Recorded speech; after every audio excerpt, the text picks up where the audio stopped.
Okay, Rick, we're going with a different camera. Technical difficulties, as we used to call it.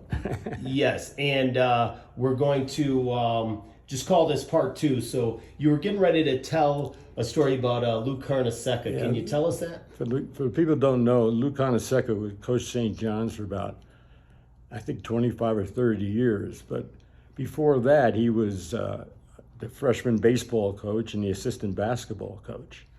He and Jack Kaiser, the actual coach of St. John's baseball, were in Korea together and were good friends, and so they were really close. And just to finish up this story, Lou could care less about the baseball, freshman baseball. He loved baseball, but he was going to be the basketball coach of a big-time school in the Big East. So he had a chance to get Alcindor, like I said, Kareem Abdul-Jabbar. So one time he's down there and he's talking to Kareem, and they're just talking back and forth, and we're just warming up, the baseball team. 20 guys waiting for some kind of direction. So finally somebody went up to Louis and he said, "Hey, coach, what do you want us to do?" He turned around and goes, he has a raspy voice, you freaking guys wouldn't last 5 minutes in Vietnam. No leadership at all. Baseball is a simple game. You throw the ball, you catch the ball, and you hit the ball. Go do that, and I'll be with you in a few minutes. So that was his way of saying, "Leave me alone." I'll never forget that. That was funny to me. But anyhow, then varsity I pitched all 3 years, and we were in the college. And '68, I was very proud of that team because it was probably the best pitching staff in the country.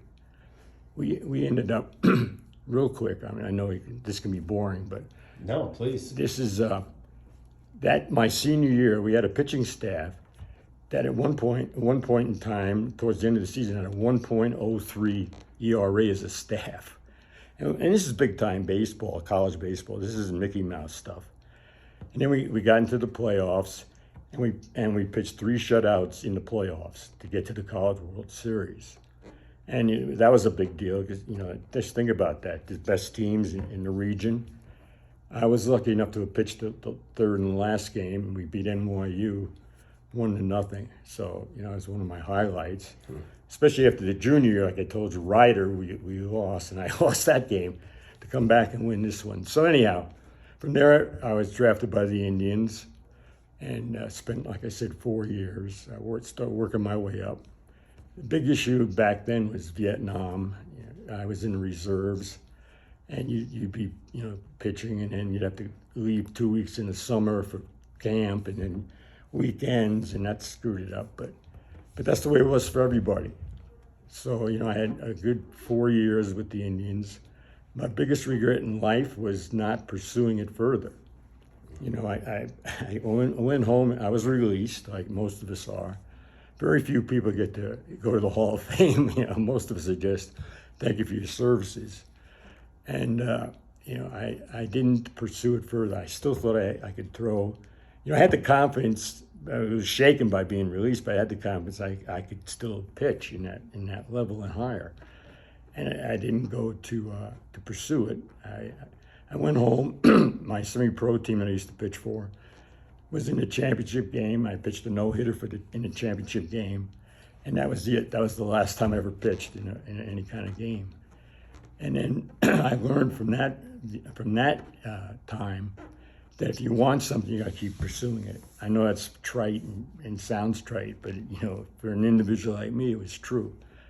And anything else I I did from then on was because I just kept pushing at it. And so Speaking of which, yes, I've heard that story. You were a school teacher, yeah. and then you made quite the jump from there. So tell us about that. Well, when I got out of baseball, I still didn't know what I wanted to do per se. I wasn't one to 9 to 5 behind a desk. So I got an opportunity to teach school, junior high, English and reading. And I became a school teacher. But for me, the biggest problem with school teaching, I liked the kids. I was young and in good shape, and they liked me because I was young and in good shape, and I could be funny at times and have some fun with them.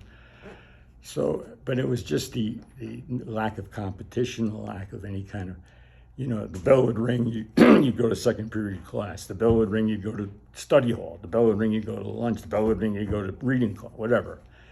And it just got to me after a while. So I was looking around for something else to do.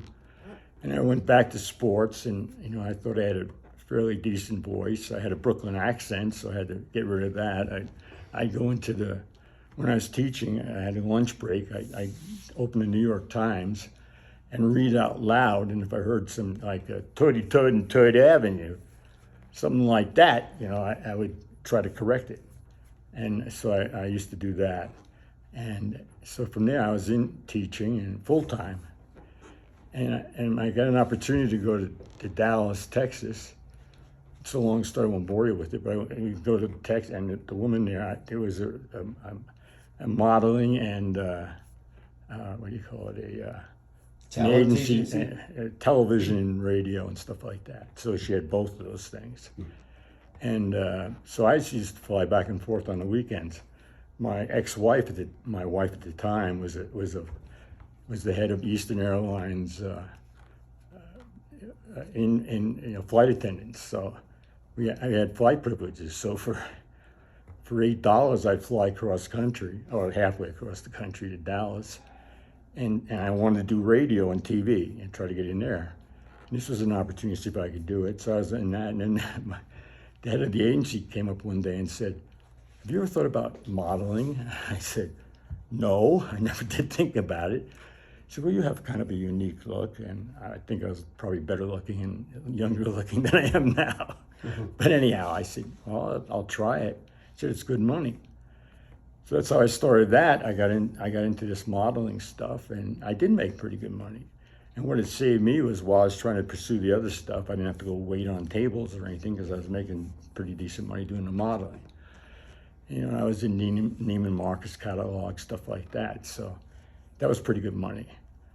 So from there, I got an opportunity to learn how to do the radio and TV.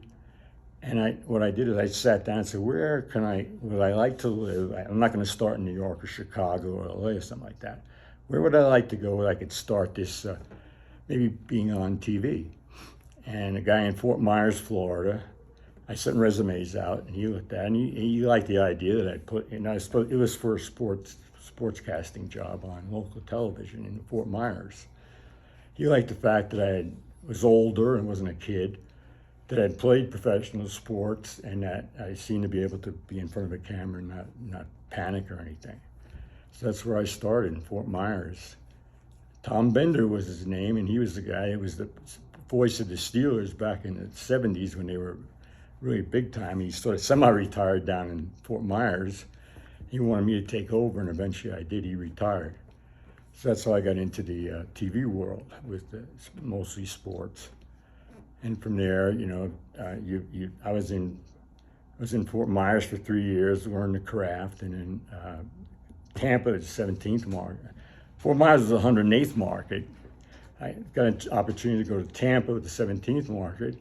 Then I went to Washington, D.C., which was like the 7th market in the country at that point, and it's so on and so forth. So I was in that for a long time. And then from there, I went behind the scenes, started producing. Spent a lot of years in front of the camera doing reports and all that kind of stuff. And then went behind the scenes, and the last job I had was news director at Fox Sports Net Rocky Mountain. We started from scratch with nothing. We had a studio and some cameras and all that. Nothing that way, but we had no personnel, and myself and another guy sort of put it together. So that was a real challenge. And that's what I was doing when I got the diagnosis of Parkinson's. And it's kind of tough. I had like 75 people reporting directly to me. And when you have Parkinson's, you start getting tired. It just is tough to keep going all day.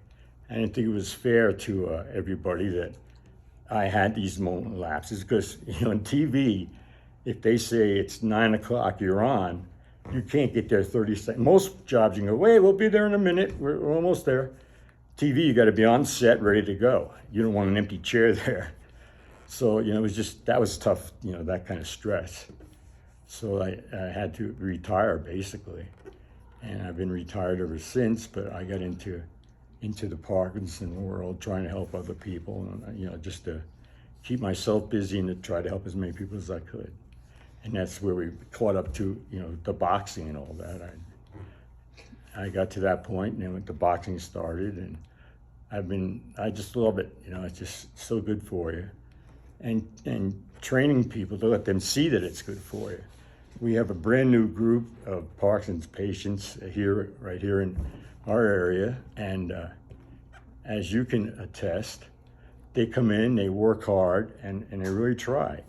And that's so, warming to me. It just is like, having started it, and again, I had nothing to do with it. It's people's will to want to keep going and do it every week.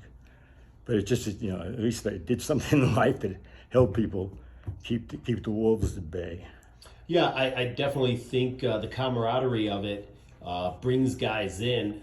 They're not alone in fighting this. Right. And so they're able to relate to other people that are going through the same thing, no matter what stage they are as far as it going. And they can come in and see someone that's had it for 23 years like yourself. And still fighting it and refuse to give up. And again, that's what I admire about you. One of the things, a few things. One other thing before we close up. Is there any major sporting event that you did not broadcast? Wimbledon. Tell me what you did. Okay, you didn't do Wimbledon, but tell me everything you did. I reported from World Series, Super Bowls, big golf tournaments, tennis tournaments. I mean, I was lucky. I got to do a lot of things that were fun. It was a lot of pressure. It's not, they don't put you on TV and pay you pretty good money to, if you screw up a few times, you're done. So there's always that pressure, but basically, if you know sports, you know what you're doing pretty much.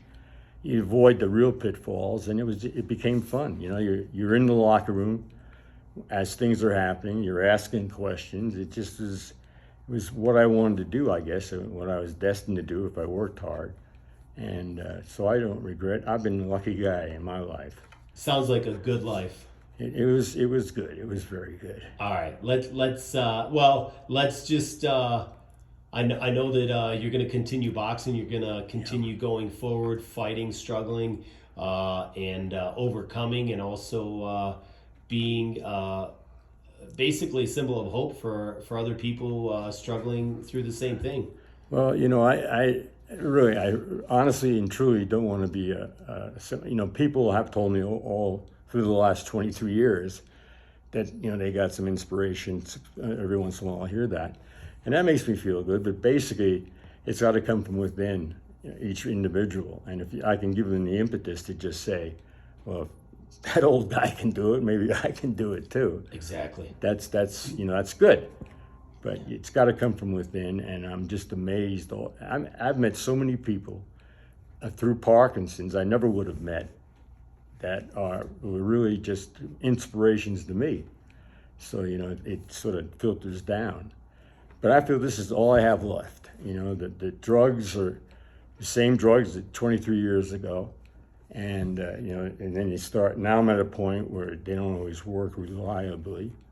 And the only thing keeps me going is the exercise. At least in my mind, that's the way I feel about it. Sure. So I work as hard as I can when I can, and I just take it from there. And I'm not going to get any younger. Parkinson's not going to get any better, I don't think. So go as long as I can, as far as I can. That's my philosophy.